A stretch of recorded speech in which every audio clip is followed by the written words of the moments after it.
BJP শাসিত রাজ্য সরকারের ভূয়সী প্রশংসা করলেন মুখ্যমন্ত্রী। ঘনিষ্ঠ উত্তর করিমগঞ্জের বিধায়ক কমলাক্ষ দে পুরকায়স্থ। বিধায়ক পুরকায়স্থের বিশেষ পদক্ষেপে আজ কাঠিগড়া সার্কেল কার্যালয় প্রেক্ষাগৃহে এক অনুষ্ঠানের মাধ্যমে দুরারোগ্য রোগে আক্রান্ত ৭৮ জন রোগীর হাতে মুখ্যমন্ত্রীর ত্রাণ তহবিল থেকে বরাদ্দ ৭৮টি চেক তুলে দেওয়া হয়। প্রত্যেক রোগীর জন্য ১০,০০০ টাকা করে বরাদ্দ করা হয়েছে। পরে সংবাদ মাধ্যমে কথা বলার সময় বিধায়ক কমলাক্ষ মুখ্যমন্ত্রী হিমন্ত বিশ্ব শর্মার ভূয়সী প্রশংসা করে রাজ্য সরকার কর্তৃক বিভিন্ন উন্নয়নমূলক প্রকল্পের কথা তুলে ধরেন। এদিন অন্যান্যদের মধ্যে উপস্থিত ছিলেন কাঠিগড়া সমবায় সমিতির চেয়ারম্যান সন্দীপ পাল, শুক্কুর বৈষ্ণব, নির্ঝর দাস, সুমিত বৈষ্ণব প্রমুখ। আমি বিশ্বাস করি যে মুখ্যমন্ত্রীর তৎপরতায় সামনের দিন আমরা কীভাবে মানুষকে বেশি বেশি সাহায্য করতে পারি। আমি বলেছি যে অরুণোদয় ফর্ম শুধু মিটিং, আমরা আনুষ্ঠানিক মিটিং করেছি। আমি সবাইকে বলেছি যে ঘরে ঘরে গিয়ে আমাদের অরুণোদয় ফর্ম দিতে হবে। অনেক জেনুইন মানুষ আছে যাদেরকে আমরা অরুণোদয় আমরা দিতে পারিনি, ওদের ঘরে যেতে হবে, ঘরে গিয়ে ফর্ম ফিল আপ করে আনতে হবে। অর্থাৎ আমরা বিশেষ করে যারা কর্মী যারা আছে, আমাদের দায়িত্ব কর্তব্য হচ্ছে মানুষকে বেশি বেশি সহযোগিতা করা, মানুষকে বেশি বেশি সাহায্য করা, গুড গভর্নেন্স, সুশাসন, সুস্থ পরিবেশ, মানুষের মধ্যে বিশ্বাস, মানুষের মধ্যে যাতে একটা কনফিডেন্স যাতে বিল্ড আপ করা যায়, তার জন্য মুখ্যমন্ত্রী কাজ করে যাচ্ছেন।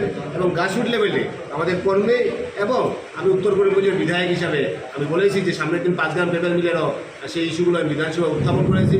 আপনাদের ইন্ডোর স্টেডিয়াম, আপনাদের অডিটোরিয়াম, আপনাদের মিনি স্টেডিয়াম, সেইগুলোরও ইতিমধ্যে আমরা ডিপিআর সেগুলো বানিয়ে পাঠিয়েছি।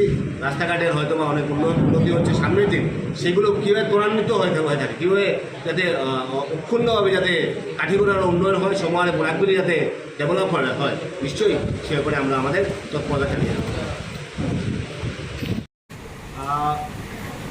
মুখ্যমন্ত্রী সাহায্য বুঝে দেখে তার রিলিফ ফান্ড থেকে প্রায় ৭৮ জন ১০,০০০ টাকা করে চেক স্যাংশন হয়েছে এবং ইতিমধ্যে প্রায় ৪০-৪৫ জনকে আজকে আনুষ্ঠানিকভাবে সেই চেকগুলো বিতরণ করা হলো। এবং বাকি যেগুলো চেক যেগুলো আছে, আরও হয়তো বা ৩৫-৪০টা চেক আরও আছে। বিশেষ করে অনেক মানুষ দুস্থ রোগী ওনারা আসা সম্ভব নয়। আমরা সবাইকে বলেছি যে আমরা ঘরে ঘরে গিয়ে সেই চেকগুলো আমরা দিয়ে দেবো। ফার্স্ট ফেজে সেই চেকগুলো দেওয়া হয়।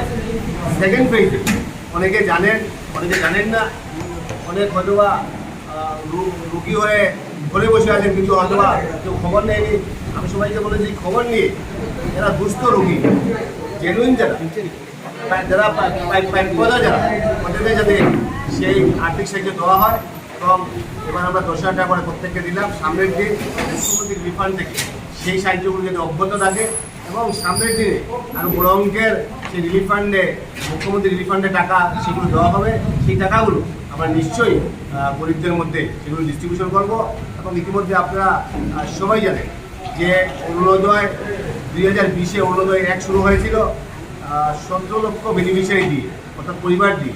তারপর এলো অরুণোদয় ২ ২৬ লক্ষ পরিবার, এবার প্রায় ৩৭ লক্ষ, প্রায় ৪০,০০০ পরিবারকে